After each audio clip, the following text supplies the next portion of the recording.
So I have a bunch of coworkers here, and I love you. basically, I'm gonna also start wearing one earring. So she was right. Okay, so guys, I just have to tell you, it's so great to be here. By the way, thank you all for coming. I took a trip with my friends recently to Dollywood. This was very exciting. I don't know if you guys know what Dollywood is, but it's this amazing amusement park in Tennessee that's dedicated to all things Dolly. And I'm a huge Dolly Parton fan, so this was like a major ordeal for me to go down here. And my first reaction when I got there was like, oh my God, what am I doing in the South? Am I gonna die? But once I got over the initial shock, I was like, okay, this place is actually really cool. The people were really sweet. The rides were incredible. So if you guys haven't been, you guys have to go. This place is the tits. Sorry, it sounded bad. I see it in my mouth, I apologize.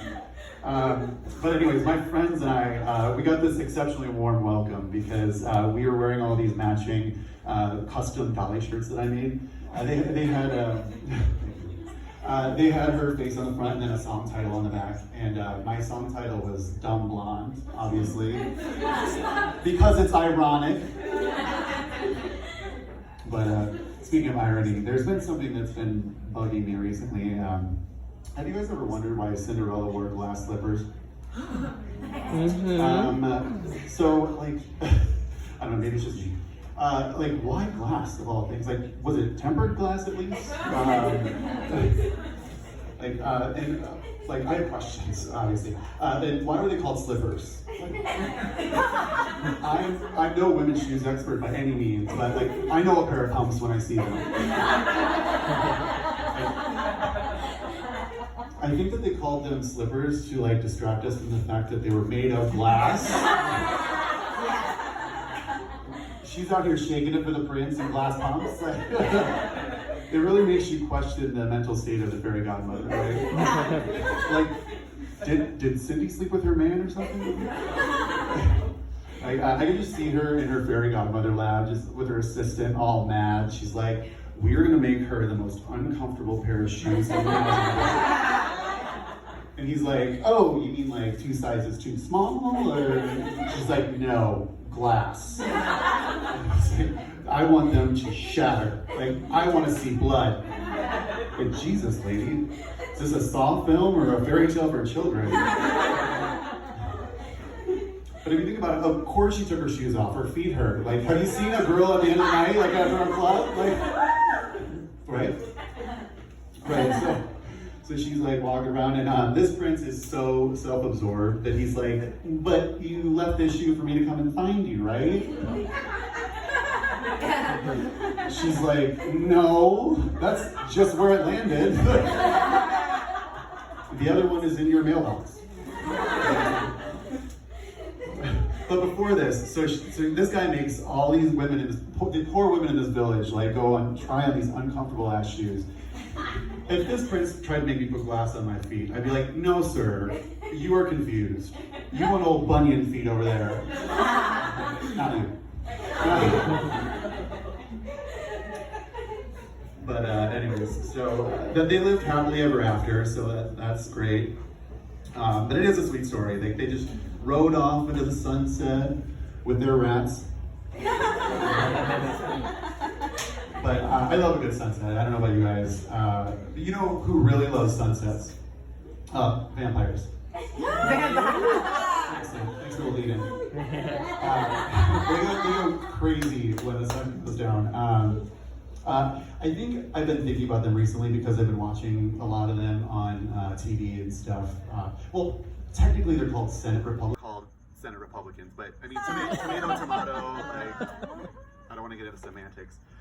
But I am 100% sure that Ted Cruz is an energy vampire because that man just starts talking and you're immediately like lulled into this eternal slumber.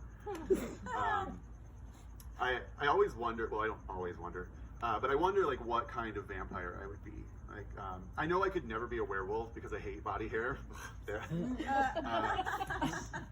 But I think I would be one of those like fashionable vampires, like the Twilight ones with the half-button shirt and no personality. Like, think Interview with the Vampire, but it's me, so it's like Interview with the Kardashians. I don't know. But my one question is, does a gay vampire still suck blood?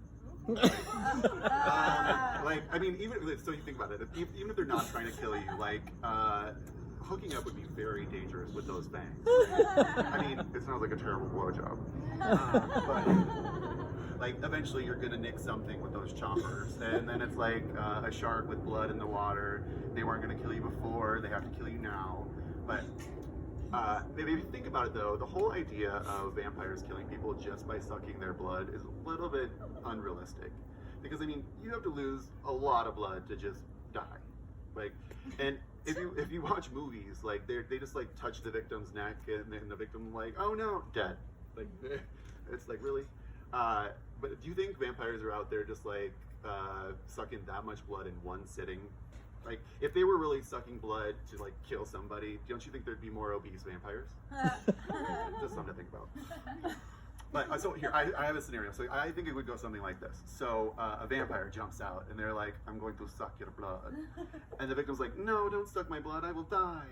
And the vampire's like, I don't care, I must feast. And so he starts.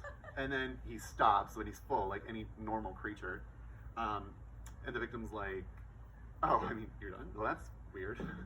And the vampire's like, yes, I'm just not that hungry. I just needed a little nosh. And the victim's like, I mean, I guess, like, I just thought it would take longer. Like, I think I've actually donated more blood than you just drank. And the vampire's like, what do you want? I'm letting you leave. Like, too much blood gives me a headache. And the victim's like, well, I just think it's funny how, like, right after you were satisfied and I was getting invested, suddenly you can't finish because you're full. How convenient. Sorry guys, I have some dark fantasies sometimes. I think if they wanted to make this whole death by vampire thing more believable, they would, they'd show like a beleaguered vampire like struggling to suck blood for 20 minutes, and 5 minutes in, the victim would start getting bored and like do their taxes or something. Like, no, keep going, I'm totally here for this. Anyways, yeah, and then the vampire would have to like stop every so often for a water break. Like, you don't move, I'll be right back. Your blood is just so salty. Yeah, I think about that a lot. All right, that's my time. Thank you guys so much for telling me that ridiculous story.